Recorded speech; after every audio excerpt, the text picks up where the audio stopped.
Hello Dusklight fans, it's your loyal janitor TJ Lee here, jumping in at the beginning to let you know that this is the 6th chapter of an ongoing series I have been working on and off for nearly 3 years now, and it would not be too much of an issue to start here, but I don't recommend it. The playlist is linked in the description. It has been covered from chapters 1 through 5 by both Dark Somnium and of course here at Dusklight Radio. If you found the last chapter a little bit too squeamish, a little bit too in your face with its messaging, don't worry, this is very different. This is a 5-act Shakespearean tragedy play inspired by things like Elden Ring and Berserk and Twin Peaks, and it's I'm really proud of it. So I just wanted to make sure that you guys knew that, because I know that when the wonderful sponsor of the channel, Dark Somnium, shares this, people often say, oh, what's this? What's going on? I don't understand. So please check that out. I won't be doing a traditional Dusklight intro for any of these chapters going forward because people want to get straight to the story. So at the end of it, I will be crediting all the cast once again, and I will also have the Patreon shout-outs. And again, they've had the first 2 acts of this for a couple months now, maybe 6 weeks, and they get things early. So if you do want to support the channel, the link is in the description. It's as little as $1 a month, or you can do as much as little as you want, but no pressure. If you like this video, please, of course, as always, drop a comment. Let me know your favorite part, your favorite character, sound effects, anything like that. It really helps the channel. I appreciate everything we get, and that is it. I'm gonna drop you back over now to the land of Angleron for the first act of the celestial event in the Emperor's Kingdom. Enjoy.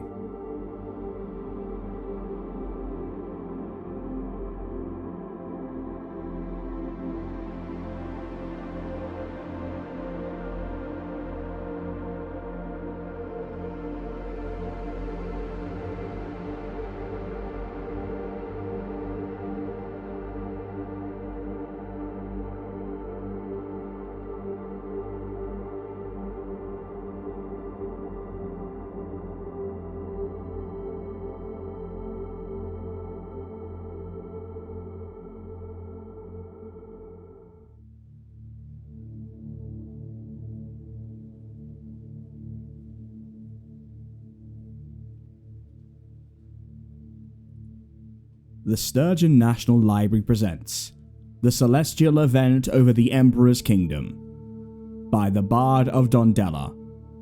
Copyright Sturgeon Nexus Limited.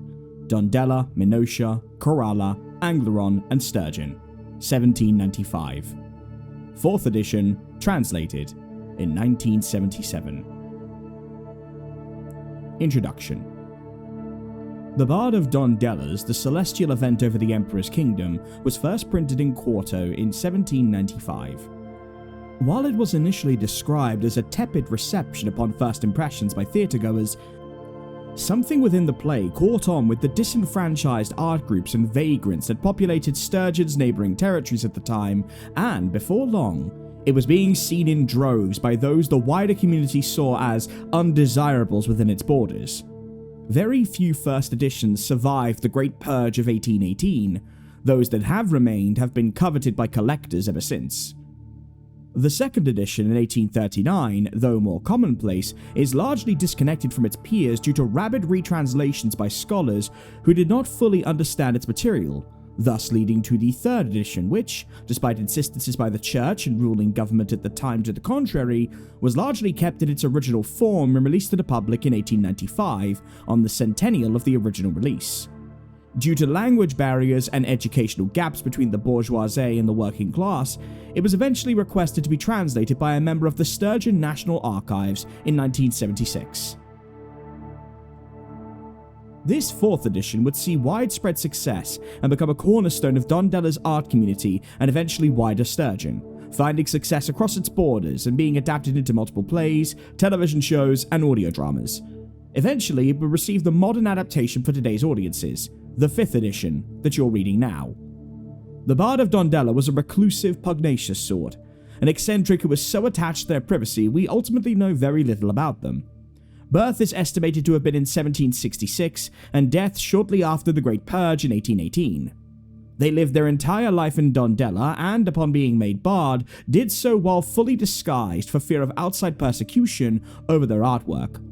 They were buried in the Dondella Cemetery, in a grand mausoleum that attracts pilgrims to this day.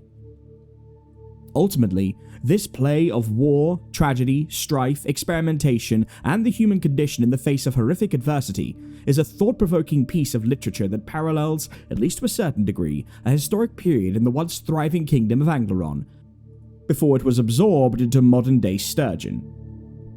This period, known as the Nameless War, was marked by great battles with rival kingdoms and a final conflict that left Angleron scarred and devoid of any true power in its aftermath.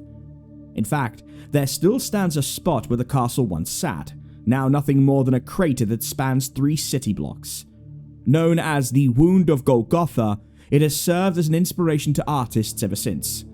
Not much is known about the history of Angleron prior to its absorption into Sturgeon, for few records survive.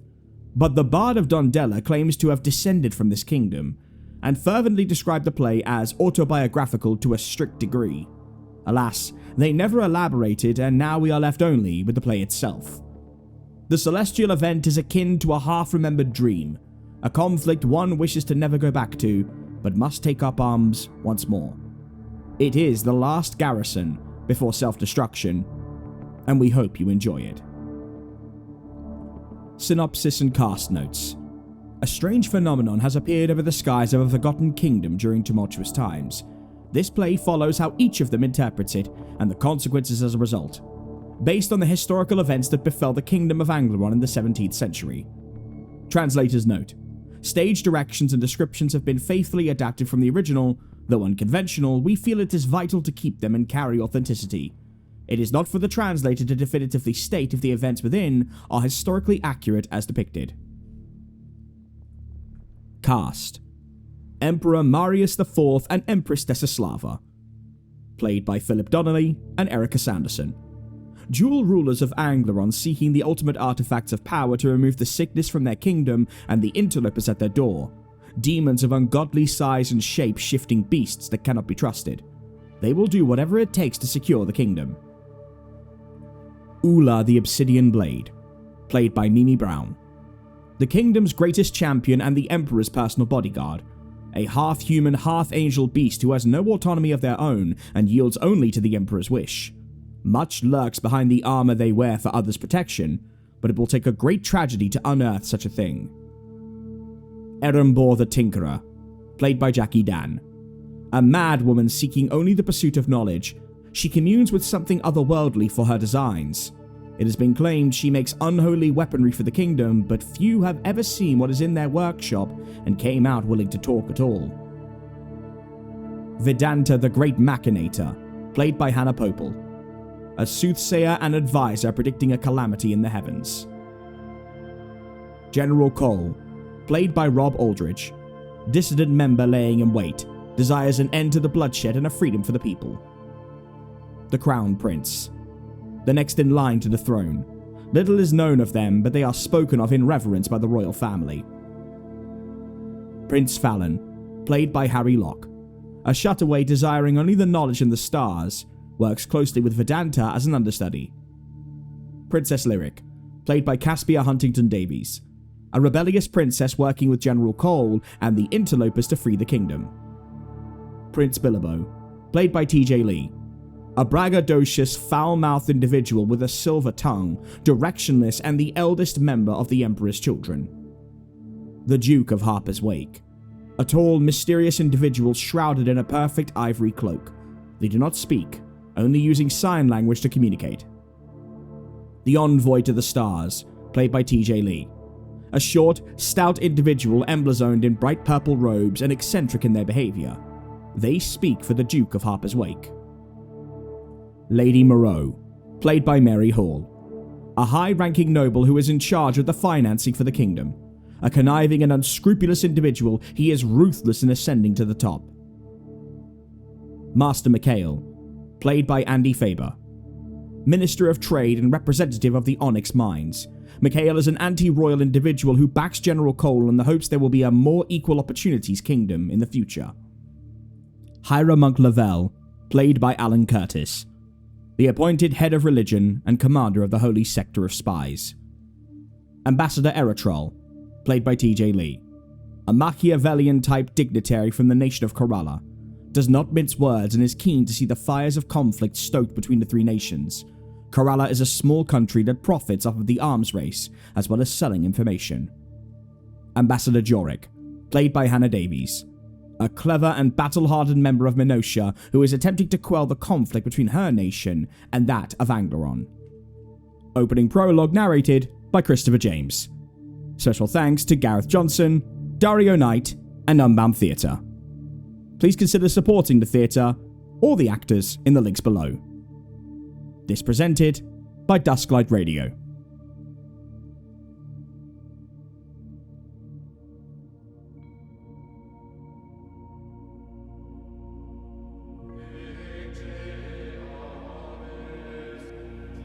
Upon the third day of the third month, in the third age of Emperor Marius IV, a great change swept through his kingdom. For 7 long years, a civil war had been taking place, largely seen as an operation masqueraded by neighbouring nations Kerala and Minotia in a concerted effort to destabilise the strongest power on the continent. Demonic forces and unspeakable entities have repeatedly stormed across the fields, killing indiscriminately along the way and only capturing a chosen few for nefarious and unknown means. The losses were immeasurable, and all involved were tired, reaching a torrid stalemate that had begun to take a toll on the mental fortitude of its ruler and his family. During the 7th Annual Peace Summit involving the Emperor, his advisors and various dignitaries, it was observed that sometime after 6 p.m. a schism did appear in a spot overhead in direct course with the sun's directional pattern, eventually producing an ugly, fantastical light in the shape of a downwards triangle no larger than a hay bale, which began pulsating from above the sky. While various scholars and religious authorities across the continent viciously debated its meaning, there were those in the kingdom and beyond who formed their own unique interpretations of this sky-anchored growth, mocking them from the heavens, and from them grew 4 distinct theorems. The first took it as a sign of their success in the ongoing rebellion against the kingdom, charting its growth with that of their desire to blot out the very skies with their ambitions, hiding their disloyalty from the gods themselves. Declaring it a sign of providence, they amassed all their groups in one camp and prepared to move on the capital when the rays were at their strongest. The second felt the glowing rays of the tumour on the skin of the now reddened sky and decreed them to have enhancing properties that, basking in their glow when the sun was at its zenith, would ensure loyal subjects to the Emperor could better serve the kingdom, imbued with divine skills and calling themselves the Pervaded. Not much is known about the third group's immediate reaction, for they amassed under the cover of night in the workshop under the great onyx mines and shrouded their congregation's conclusions in total secrecy. But it is clear that when they emerged, they were filled with a purpose.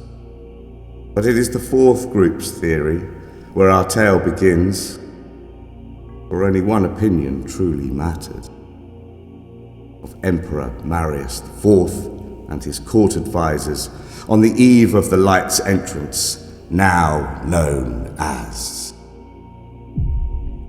Act 1. The Dissimulation.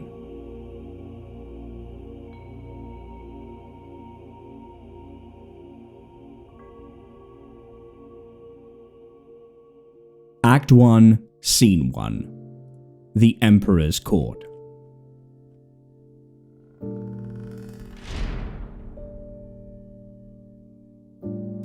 The Peace Summit, hosted by Emperor Marius IV and Empress Desislava, will now begin, and we thank you for convening at such an hour. I'm Vedanta, Chief Advisor and Chancellor to His Majesty and conductor of this meeting. In attendance this evening are as follows: Princess Joriq, Prince Billebault, Prince Fallon, Ula the Obsidian Blade, Lord Moreau, Chief Exchequer, General Cole, Leader of the Holy Army, Erikral, Chief Weapons Researcher, Master McHale, Representative of Trade and Foreman of the Onyx Mines, Magister Levelle, Head of the Holy Church and our Spy Division. Lastly, our visiting dignitaries. Representing the province of Kerala, Ambassador Eritrall. Representing the nation of Minotia, Ambassador Joriq. In addition to them, from far-off nations beyond the Silver Seas, the Duke of Harper's Wake and the Envoy to the Stars. The Crown Prince is marked as in absentia due to illness and regrets their inability to attend. Noted also is the intimate meeting of which this is being undertaken. Courtiers, jesters, and others of lower status have been instructed to stay at home. With that, this session can now begin. Members of the court, at this hallowed peace summit, we are facing dire times. Dark forces are at our door. We cannot allow this conflict to continue. 7 winters have passed, and the court of our nation's populace have fallen to their claws, tusks, and machinations. I shudder to think of the losses our neighbours in Kerala and Minotia have experienced at our hands, and out of these demonic forces from whence we know no origin point. But we have called this peace summit not to ruminate on death, but to look forward to life. Indeed, it is through the struggles and strife of our kingdom that we were forced to find alternate methods of progressing in the face of our enemies. Praise must be given to Master Erikral the Tinkerer for his great devices, General Cole for his decisive and effective way of running our army, and to Vedanta for the predictions she has made with frightening accuracy. But still, it is not enough. Other methods were required in order to not only become victorious, but to survive entirely. Such desperation ultimately led us to this.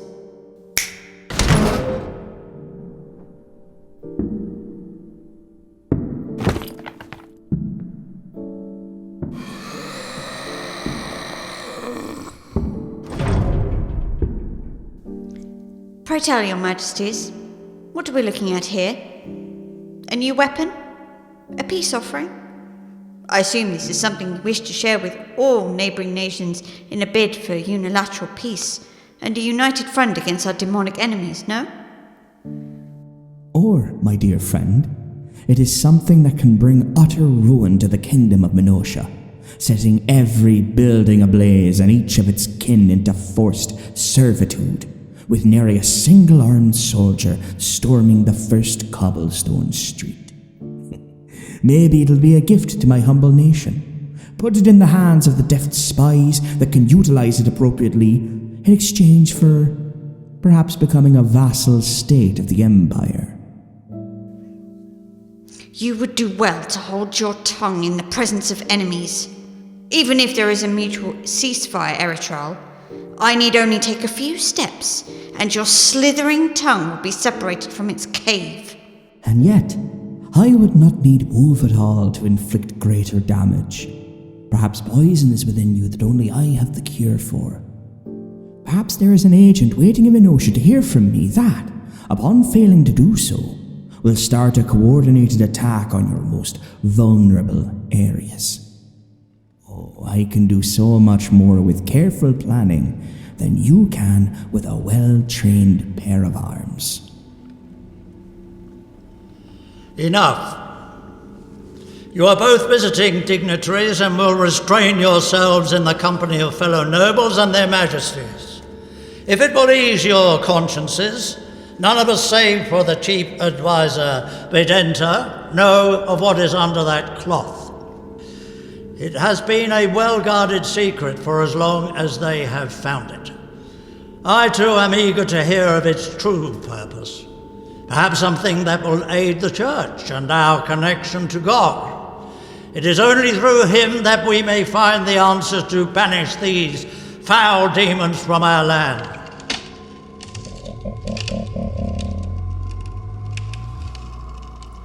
The Duke wishes to ask the Hieromonk a question prior to the subject's unveiling. They wish to know how you propose to collaborate with a god that has long since abandoned this realm and left you to fight with his other children. How How dare you even question the wisdom of the Lord our God? My lord is not questioning anything, Hieromonk. Where we are from, we are in active contact with the gods themselves. We speak with them and they speak to us. They provide us with ways to appease them and in turn offer us gifts. We have seen your god, a paltry little thing that got bored of his playthings for greater pastures before being slain by the unspoken one. Your god was a wasteful thing. A petulant child playing with forces it truly did not understand. These demons, as you call them, are merely another form of life trying to dominate, just as we did before settling into our comfy beds with others waiting on our every whim. My lord wishes for you to know that your god died in pain, alone and forgotten, like any normal man. I wish to hear what the rest of the summit has to say in retaliation to such a bold declaration of active alternate gods. We face an enemy that we cannot stop with conventional means. I'm willing to hear nothing but brutal honesty if it means our survival. Speak. Your Majesty, I do understand the old ways have meaning, tradition and relevance. But I put my faith into my machines more than anything beyond this realm, answering my prayers and fixing my problems. If I see an issue, I create something for it. This is the way of the craftsman. Perhaps there is a god out there that suits my needs, perhaps not.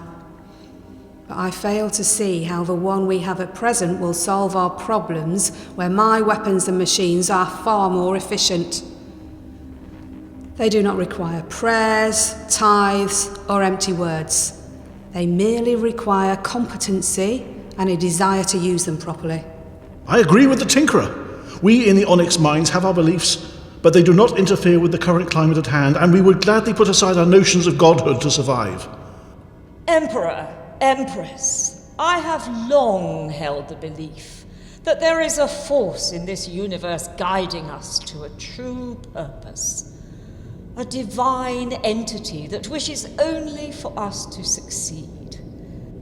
A part of me still holds on to that notion, that perhaps the answer lies beyond the pale, and we will not know until our end has met us.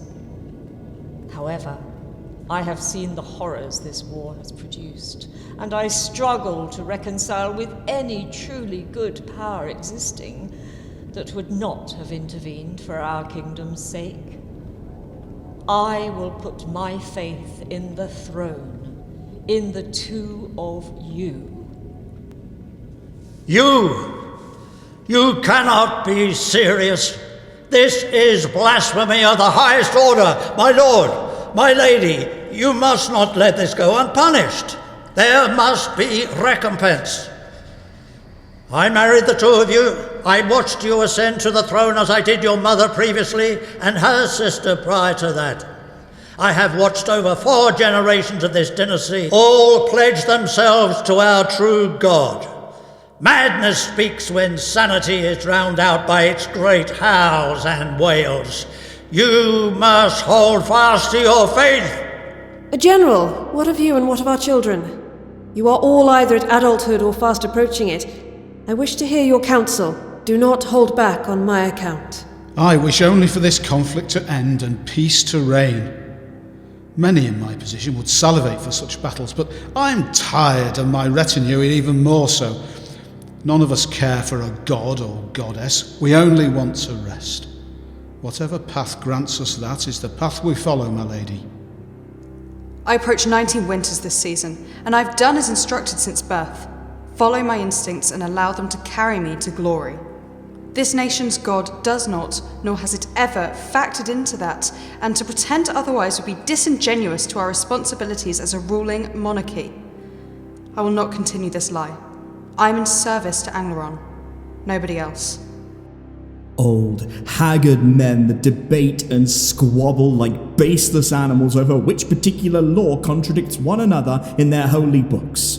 which ones they will abide by today, and which will be abolished tomorrow. Petty conflicts that amount to nothing for these lecherous pigs who will just as quickly frequent a whorehouse as they will burn it down upon discovery of their dirty little secret.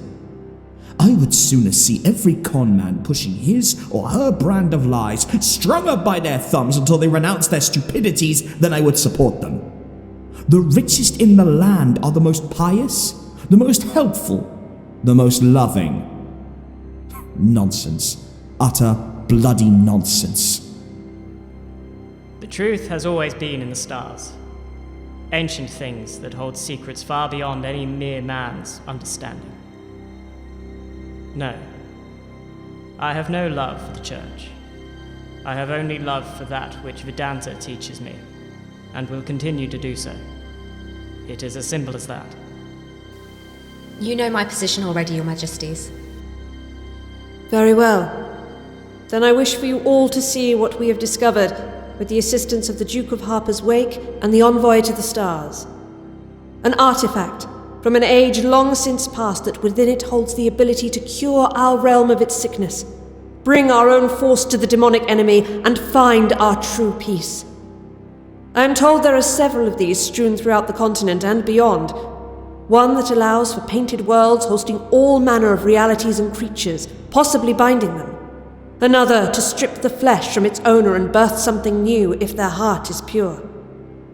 I admit I am unsure what ours holds, but our magnificent Vedanta and Erembor shall work tirelessly to unlock its secrets so our army can be victorious. I present to you the attire of the Nameless. Am I among utter insanity? Has there been a plague of heresy and godlessness sweeping our beautiful kingdom? A righteous world cannot be run without fearing God's wrath and desiring his love. Faith is of the utmost importance, and these outsiders must not hold sway over our policies. Hieromonk, you have served our kingdom for 4 generations, and in that time I have watched our borders grow smaller, our crops wither, our babies die in record numbers, and demons appear at our doorstep. Are you to tell me this is divine? This is righteous? Are your Emperor and Empress, all of our kin, to lay down and allow this place to become dust? You ask me to choose between my majesty and my God. This is not something I can do. Even you must answer to God. And we do, Hieromonk. We just don't answer to yours. Please allow Ula to pass the message on.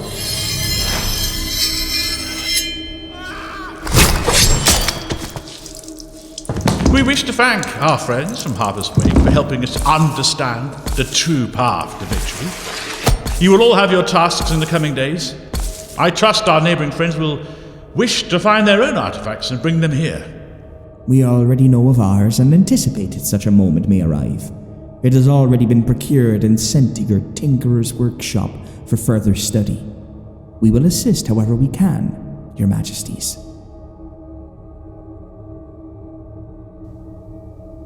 As have we. I sent Minosha's priceless treasure to your chief advisor's chambers ahead of time. We will also stay to provide assistance. If there is nothing more, Your Majesties, I will take Prince Fallon for their lessons now. We will experiment on the artifact in the interim. As will I, Your Majesties. I will confer with Master McHale on my findings. Good. The Onyx Mines have their own methods for these things and will be happy to help. I will be in the upper floors with our sibling, should you need me. I will be in the armory preparing. The Duke wishes an audience with Prince Billebault, sensing some kinship in his words that could better unite our two nations. Would their Majesties mind? Not at all. It will do the boy some good to get diplomacy past his steel tongue, love him though we do. You will go, won't you be? If it pleases you, Mother, I would rip the sky asunder. Very well. If there is nothing more, we will reconvene in 2 days.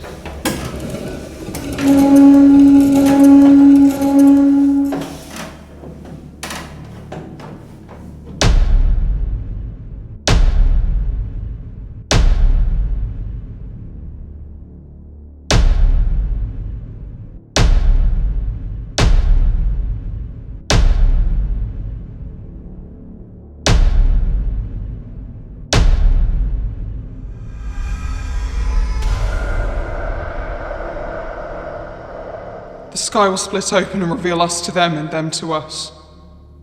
As we gaze into the unknowing, unceasing schism of the cosmos, we see what lurks in its depths. As the unseen one plans, the undesired acts, and the unacknowledged reneges. Ruin will befall the creators and their kin. This land will crumble to dust if there sits a defiler on its throne. See how the very heavens give way to its horror.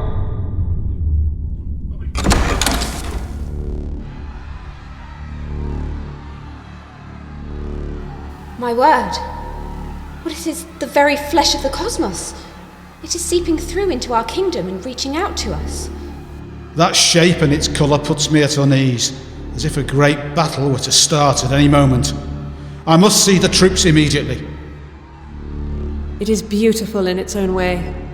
I can hear something on the wind, but it is far too soft to grasp. I want you to look into this, Vedanta. Give it your full attention. Erembor and Master McHale can handle the artifacts in your stead. Your daughter is a remarkable individual. How could she have seen such a thing? Perhaps it is... no matter. The Duke wishes to retire to the chambers and speak with Prince Billebault. We will be available should you need us. My head. Father, what is it? There is a wound upon the world, and through it comes evil far greater than anything we have faced since. I fear that even with our newfound gifts, we may not survive this if your predictions ring true, my daughter. I do not believe that slaying the Hieromonk brought us on, rather that it was always going to occur. A calamity befalls nations not because they renounce virtues, but because the calamity does not care for them. It strikes because it is destined to do so. It is in its nature. Perhaps what is beyond that veil, that strange and ugly shape, host beings of such ancient and ferocious gait and power, that they are no different to a calamity.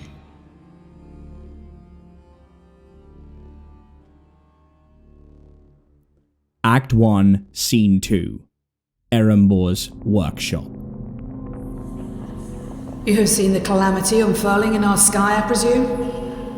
I have not. I have no need to. It is by my design it dwells there, growing in stature with each pair of sapient eyes befalling it. Your planning is clearly beyond my reckoning. I do not wish to speak out of turn. The visions you impart to me, they have granted wondrous machinations, tools of destruction man could only glimpse within a shameful dream that he dare not utter to another soul, even with stains on his person. What would you have me do with these artifacts bestowed by their majesties? I sense great secrets within, powers not befitting of man. You are a master crafter, Erembor, daughter of Elamal. You will play a pivotal role in the events unfolding. Your tools shall help turn the tide of conflict, usher in an age of malum. All will fall to its knees at the Empress' feet, for it must be so. The undefinable will take the throne. The flaxen will be strewn across the holy court. The bonds of blood shall be tested, and all will ultimately bask in the glow of the dissimulation. This is what must come to pass. I still do not understand why you came to me. Why not to the Emperor or his advisors? I am gifted with my hands, yes, but I am limited in my capacity. What shall I do next? Be patient, Erembor. There will come a knocking at your door with a false voice. You must recognize it and not let it in. To do so will cause a calamity to befall the kingdom. For now, work on your tools. Provide them for the Emperor, and be patient. We will meet again soon. Do you see, my prince? The sore on the skin of the sky is no coincidence. It is divine providence. This is further proof of such a thing. I saw in the formation of our great and bountiful cosmos that something would come into our borders and infect us slowly from the inside out, rotting the flesh and writhing in the wounds, poisoning the mind to believe it is something it is not. The detritus it leaves behind forming more vile abominations that will eventually take over the kingdom itself. This is the end I spoke of. The potential of a calamity does intrigue me, Master Vedanta, though I am more so captivated by the entity that Erembor appears to be speaking with.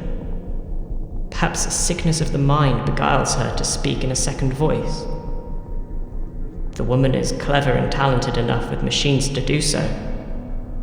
Perhaps even finding a way to record her voice and carry it out of a musical instrument. Or collusion with these people from Harper's Wake. If that is so, she's to be brought before the Emperor, my father, and tried for treason. My prince, to act rashly is to march into death. Say you were to barge in there with accusations aplenty. How are you to know you would not immediately be struck down by a trap, a machination of Erembor's making that gravely wounded you? There would be outrage, yes, but Erembor is a famously private tinkerer, and you know of this. The blame would be on you, as would the consequences of any damage. Furthermore, we both know what your father would say if you brought to him such accusations with no proof beyond hearsay, do we not? One's word is merely one version of a larger story. It is not the full tale. Very well, Master Vedanta, I relent. But I wish to learn more of Erembor, her origins, and of this entity which she speaks. Perhaps we could come to her workshop another time at her behest. Could you do that? I will endeavour to, my prince. But for now, you should ruminate on your training, and when sufficiently rested, come to my chambers. There is something I wish to show you. Something to better understand the stars themselves and the entity with which Erembor may have been communing with. The mice did come knocking on one summer's eve, their curiosity taking them down a long and winding tunnel. It was too late for them to return to the surface where the light gave them strength. The path was too narrow. The only way was forward on tired and broken paws, their skin stripping itself to the bone, and eyes, though accustomed to the void, losing their shape. Through strife, suffering, and sheer will, they came to the end of the tunnel as the sun hit its peak and burned all things on the surface. There they saw a formless being offering them shelter in exchange for something they were petrified to give up, even in their simple-minded states. But it did not matter, for their fear gave way to a desire for security, and so they embraced the formless beast. But of course...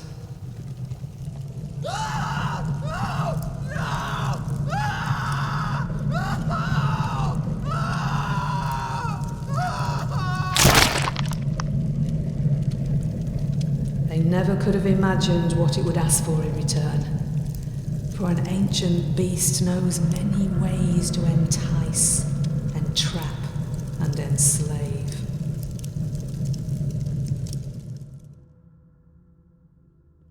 Act 1, Scene 3. Soldier's Courtyard. Are the Flaxen ready to march? I do not share full confidence with our contemporaries that success is absolute due to the glow above. I fear something else is brewing, a malignant thing awaiting its opportunity to strike. My lady, are we right to put our faith in the shape at all? Perhaps it is foolhardy to trust in corporeal things. I am but a common man made better by the station which your majesties have given me, but I sense trepidation in you. It would be wise for us to heed it. My visions have not been wrong yet, General. As the unseen one plans, the undesired acts and the unacknowledged reneges. Ruin will befall the creators and their kin. This land will crumble to dust if there sits a defiler on its throne. I believe we're the unseen ones planning, though I am not certain on who the undesired and unacknowledged are. I can certainly take my guesses. Do you have doubts about its success? I do not go into any conflict with an assured sense of victory at hand. I've learned through countless skirmishes and massacres that to do so is only to invite misery and to pour more blood on my hands, staining them so deep that my skin may as well be crimson. Alas, I look upon our kingdom having been at war since you were but a child, watching the decisions made by the rulers in their perceived wisdom, and my mind turns to our populace who starve, suffer and scream incessantly. I've heard that over in Kerala they did away with royalty long ago, in favour of a republic that sought to raise the common folk up as well as bringing nobility down until all stood on equal footing. With no doubt there was resistance within and without, but they have flourished since then. A land of equality driven by common sense. Yet, I still believe in the power of a righteous ruler. Someone like yourself, Princess. If only my parents saw it the same way. Still, we've exhausted those options over the past winter. This appearance in the sky and their quest for power only concerns me further. Flaxen must act and do so soon. While we topple one foe, another waits on our horizons.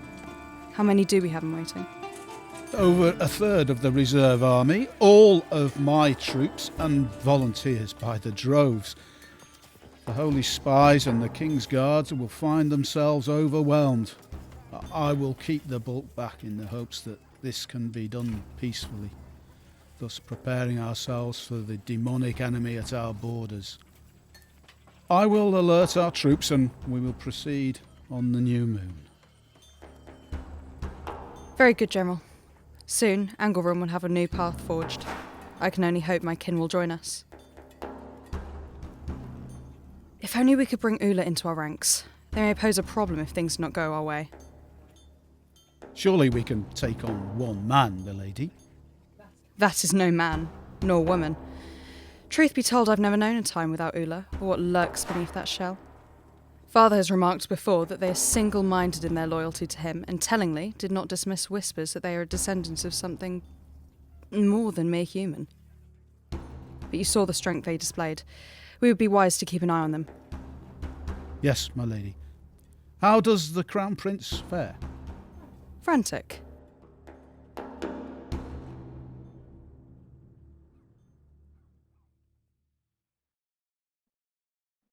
Act 1, Scene 4. The Archives.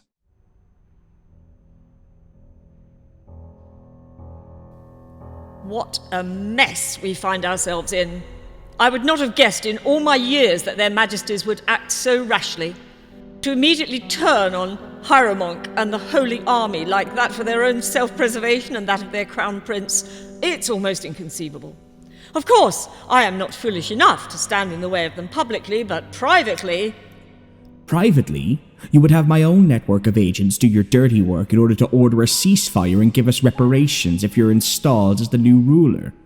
With your financial colour, I imagine that would be no difficult task, though I must say there is risk behind your venture. Should you be caught, Kerala will offer you no aid.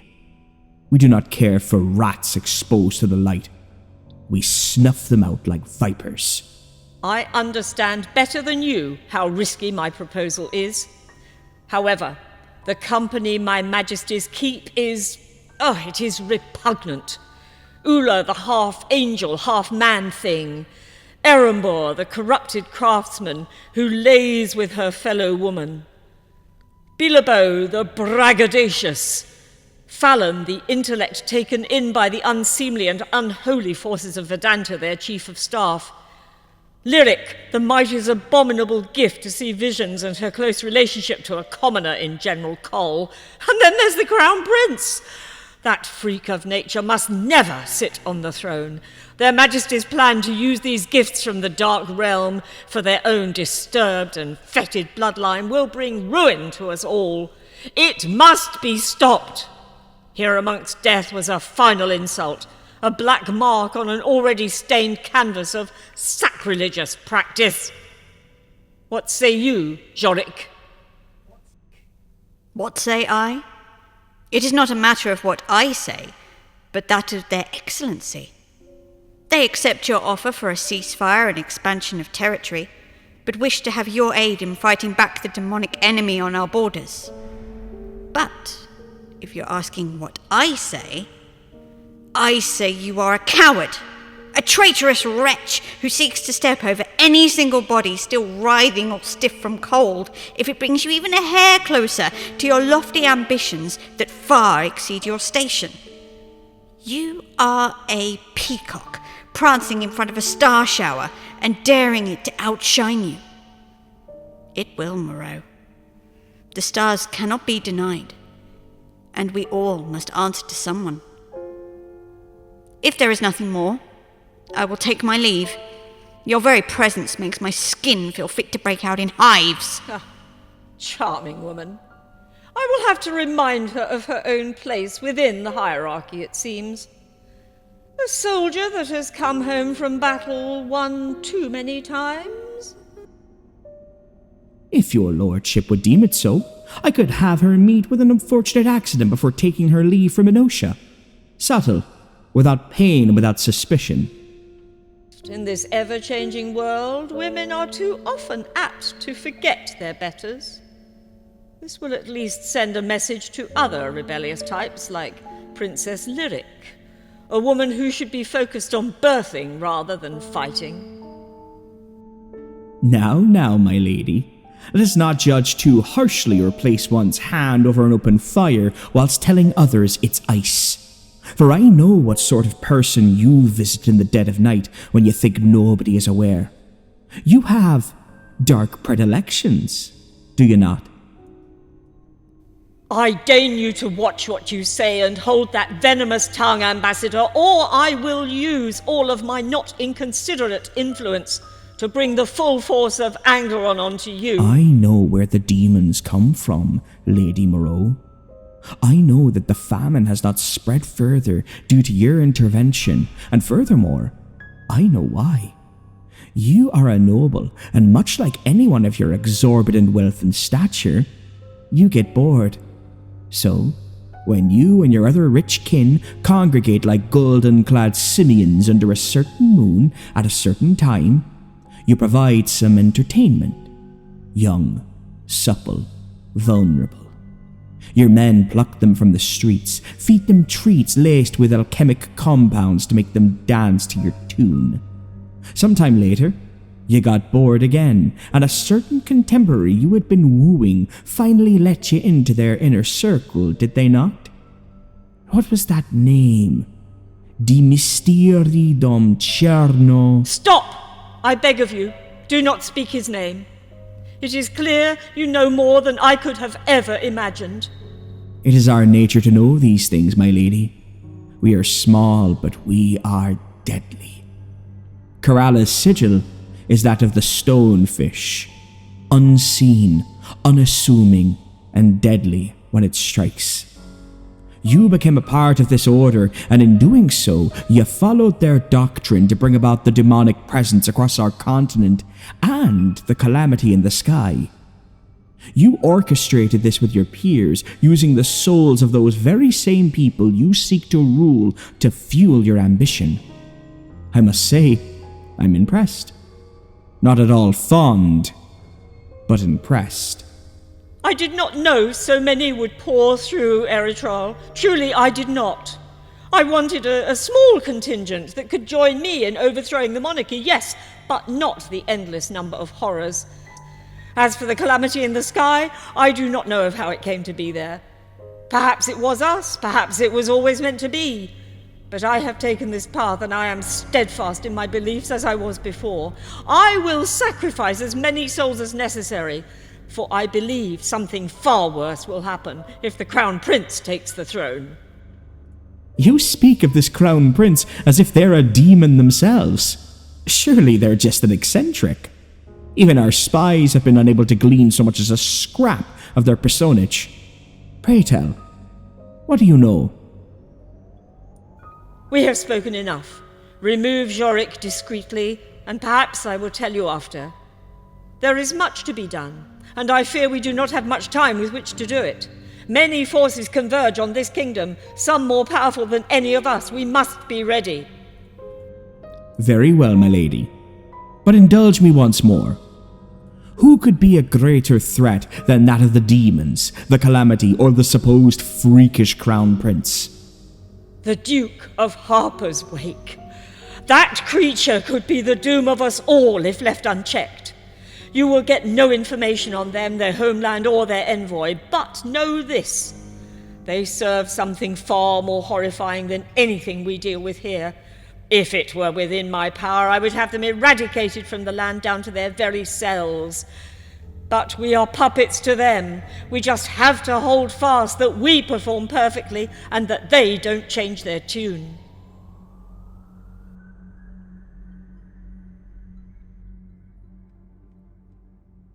Act 1, Scene 5. The Duke's Chambers. Fascinating antiques you have, many of them far beyond my understanding. Odd structure, seemingly pointless in their design. Are they recreational tools? No, Your Majesty. They are tools from our land we had hoped to use in order to better assist your kingdom in the coming days. Some are of benefit to the Majesties, some less so. We would be happy to show you them, but first, the Duke wishes to know something of you. Very well. Ask. I am not one to mince words or hide my intent like so many simpering fools in this kingdom of wasted potential and endless hunger. Do you know what true power is, Your Majesty? Aside that from which my parents wield, that which General Cole holds, or even that of Ula and their mighty sword. Or perhaps you refer to the mighty intellect Vedanta lords about the place, or the deft hands skilled enough to produce a weapon of such destructive capabilities our enemies would soil themselves in its mere visage by Erembor the Tinkerer. Oh, no, you must mean the power of subterfuge our surreptitious enemies brazenly display like their very members betwixt their legs as they sit at our table and discuss surrender terms. You certainly don't mean the religious power of fear that old zealot had at his fingertips, and I would assume you aren't direct enough to refer to the artifacts, so I have no earthly fucking idea what power could be. Enlighten me, learned folk from beyond the sea. True power comes in two forms. The first is within information held over others and away from others. The secrets we keep locked up from ourselves, from our loved ones, and from our enemies. There is, in this kingdom, a secret that your family is determined beyond a shadow of a doubt to keep from the outside world. We know this. But we also know that there is something else, a lie within a lie that has been kept from you, eldest prince of Angleron. Of course, that is only the first form of power. The human form, if you will. The Duke posits that there is a second form of power, one that you are seeing manifest itself above your skies. A power so great and frightening, it does not bear a name in your tongue or a form you can comprehend. It is destiny manifest. You, in all your swagger and fervor, are powerless to the ties that bind us. Prince.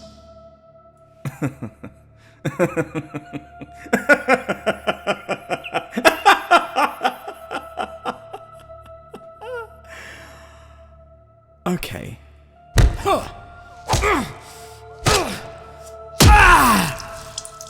Look upon my blood and know what true power represents. It is the essence of divine right. When this refined fluid flows freely, dissidents quiver in fear, for they are in the middle of a fight for their lives with their ruler, and the very forces of the kingdom's righteous fists manifested into the bodies of a 10,000-strong force. You think you know of me? You think because I possess a tongue sharper than any steel in this kingdom, with more venom than a basilisk, that I am somehow a boor, a dullard walking blindly towards his inevitable obscurity? No, scholars from beyond the sea, I am not a passive observer to this incoming storm, but the one standing on the edge of the precipice, daring the storm to strike me, so I can catch it in a bottle and hone it for my own means. And should you capture the storm? Hone the terrifying power within? What will you do with it then, my prince? The Duke's interest is piqued by your bravado. You may have knowledge beyond me, but I am not immune to the whispers that persist within the walls of my home. I know of what you speak, and I have a plan of my own.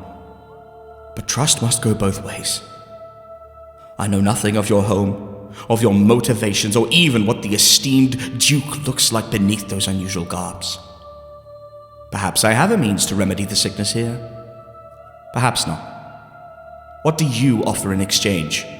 What does a person such as you from a land far beyond our own gain from such an alliance?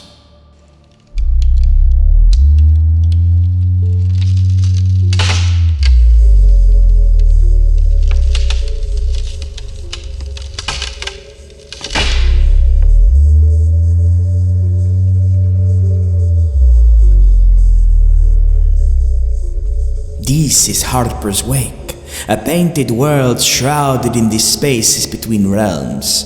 A world beyond the spectrum of your understanding and free of the shackles of morality this kingdom is bound to. We have watched patiently, electing to wait until someone who could see our world for what it truly is arrived. That person is you, Prince Billebault de Frederick, the rightful heir to the throne. Should you decide to take back what is yours, we will assist. Perhaps the Duke will even show you what lays beneath their garbs. This is magnificent. I see individuals wearing such unique outfits, their faces contorted into pure ecstasy. Colors. I cannot place their name, but they're wondrous. I have no earthly understanding of the things I see around, what I can only assume are proto-people, but they look like angels. I wish to see my kingdom like this, free from the demonic invasion, sedition, betrayal, and madness. Everyone in the same throes of bliss and free from the concerns of this realm. I will be their eternal emperor. I accept your proposal, but what do you and the Duke want in return? Change. Harper's Wake merely wants change, exacted by your deft hand. End of Act 1.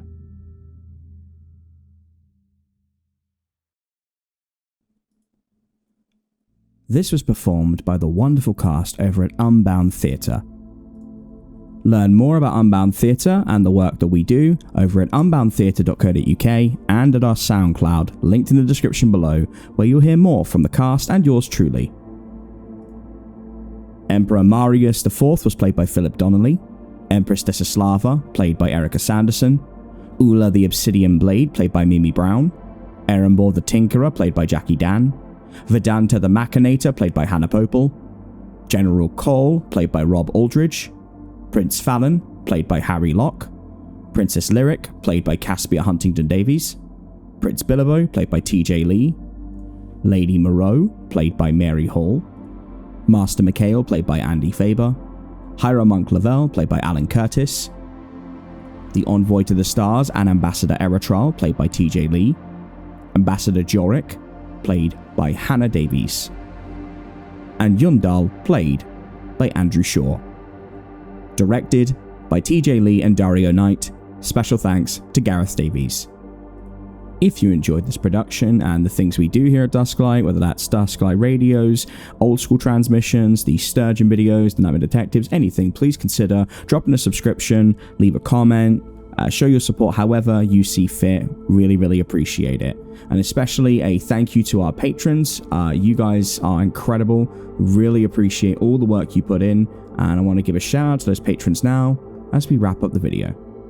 First up are the Sturgeonite faithful. I want to thank Amara, Candyman Gloving, Dave Baxter, Feeny Von Karma, Heather Cayley, Max, Mike, Newman Borders, Pesky Opossum, and Fi. Next, I want to thank the janitors. Thanks to Alex Nunez, Amy, Arkham Cookie, Death31, Jimmy Ricardo, Sabine Eclipse, and Scott. Next, the Nightmare Detectives, Adrian R., Ethan Nelson, Fox Clifford, and Gianni Di Lorena. Our Void Walker tier, Professor Creepypasta and Rat Squatch. And of course, our Blackwell family. Clue Blackwell, Jackal Blackwell, Tabitha Blackwell, and Papa Kaya Blackwell. Honestly, thank you so much for all of you for donating, for being such a passionate part of the community. And hey, for those of you who can't, it is an incredibly tough time out there right now. Just subscribing, hitting the comment button, sharing, all that really, really helps. Thank you so much, and we'll see you for Act 2 when dusk enters the station. Take care.